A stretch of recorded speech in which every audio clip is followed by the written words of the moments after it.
ఫీల్డ్లోకి వచ్చి 30 ఏళ్ళు అయింది.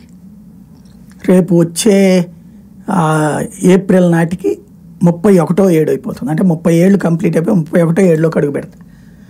బుడమేరు గురించి నా యుక్త వయసు నుంచి వింటూనే ఉన్నా.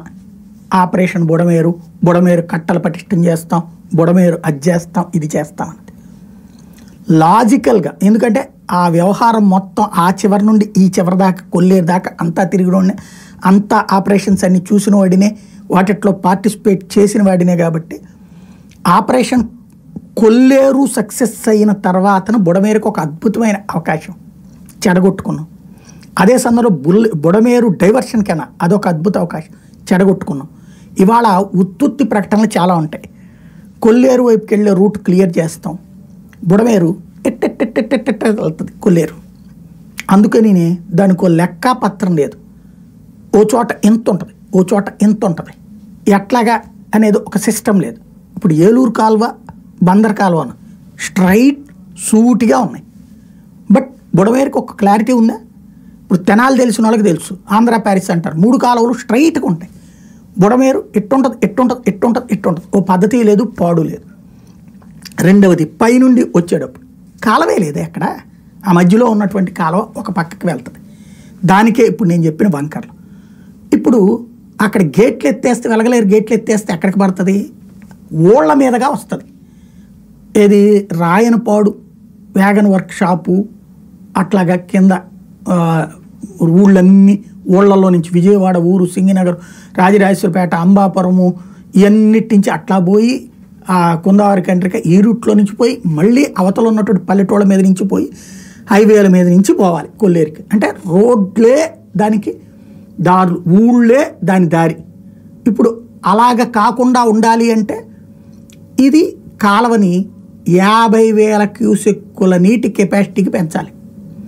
అది కూడా ఇప్పుడున్నటువంటి, నేను మొన్ననే చెప్పినట్టు, ఇది కృష్ణానది ఇక్కడ నీళ్లు ఉంటాయి, కృష్ణానది కట్ట ఇక్కడ దాకా ఉంటుంది.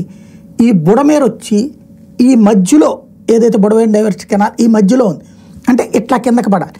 కృష్ణానది కనుక ఈ కట్ట పై దగ్గర దాకా నీళ్ళు వస్తే ఇందులోకి ఎట్టెళ్తాయి? కుదరదే. కాబట్టి అక్కడ ఒకటి సమస్య. కాలువ పైకి ఉండాలి, అది నెంబర్ 1 పాయింట్. దానికి అడ్డం ఓ పక్కన రాధాకృష్ణ గారి ఫ్యాక్టరీ, ఇదంతా. ఇదేమన్నా చేయగలరా? చచ్చినా చేయరు ఆ రూట్లో. అది విస్తరించాలంటే సమస్య అదే. అట్నుంచి అవదు, అట్నుంచి అవనప్పుడు ఇటు బుడమేరు. ఎట్లా ఈ కాలువకి చెయ్యాలి అంటే, పరివాహక ప్రాంతం అంతా చేయాలంటే, అసలు ఫస్ట్ ఈ నీళ్లు స్పీడ్గా పోవాలంటే కొల్లేరు మొత్తం ఆక్రమణలే. దగ్గరగా 2.5-3 లక్షల మంది దాని మీద బతుకుతున్నారు. అందులో ఉన్న చెరువుల్లో 90% రాజకీయ నాయకుల అనుబంధమే. కృష్ణా, గోదావరి, పాత ఉభయ గోదావరి జిల్లాలు ఏవైతే ఉన్నాయో దాంట్లో ఉన్న అనేక మంది నాయకుల సొమ్మంతా దాని మీదనే, కొల్లేరులో ఉన్న చెరువులే. అందులో తెలుగుదేశం వాళ్ళే 70-80% ఉంటారు. తెలుగుదేశం నుండి వైసీపీకి వచ్చిన వాళ్ళు ఒక 20% వాళ్ళకి ఉండుంటాయి అప్పుడు, అంతకుముందు సంపాదించుకుని. కాబట్టి ఆ చెరువులు పగలగొడితే, చెరువులన్నీ కొట్టేస్తే కొల్లేరు నడుస్తుంది. కానీ అక్కడ 3 లక్షల కుటుంబాలు దాని మీద ఆధారపడి ఉన్నారు. వాళ్ళు ఎక్కడి నుంచి? సాధ్యం కాదు. ఇక అప్పుడు పైన ఇవన్నీ ఇప్పుడు ఏం చేయాలా? విజయవాడలో ఉన్నటువంటి అన్నీ కొట్టేయాలంటే అన్నీ ఉడావాళ్ళు అమ్మినాయి, అలాగే కార్పొరేషన్ అమ్మినటువంటి, ఇప్పుడు కుందావరి కండ్రిక, సింగనగర్ ఇదంతా కార్పొరేషన్ది. అలాగే ఉడావాళ్ళది అర్బన్ డెవలప్మెంట్ అథారిటీ వాళ్ళకి సంబంధించినటువంటి అమ్మిన ప్లాట్లలో కట్టి నీళ్లు, యువతల ఇవన్నీ ఏదైతే ఉడాగా అప్రూవల్ ఇచ్చినటువంటి లేఅవుట్లు అవన్నీ పగలగొడతారా? దగ్గరగా మొన్ననే లెక్క చెప్పినట్టు 6-7 లక్షల జనాభాకు సంబంధించింది. అలా కాకుండా కాలువని పటిష్టం చేయాలి. కాలువను పటిష్టం చేయడం అనేటటువంటిది కరెక్ట్ పాయింట్. కానీ కాలువను పటిష్టం చేయాలన్నా చిత్తశుద్ధితో, మొత్తం ఏదో మట్టి కట్టలు కాదు కావాల్సింది, ఒక రిటైనింగ్ వాల్ తరహాలో కట్టుకెళ్ళాలి. అది చెయ్యగలిగితేనే పరిష్కారం ఉంటుంది. రిటైనింగ్ వాల్ తరహాలోకి బుడమేరు వెళ్తే మాత్రమే పరిష్కారం ఉంటుంది. అది చేయాలంటే దగ్గరగా ఓ 1,500 కోట్లు 2,000 కోట్లు కావాలి.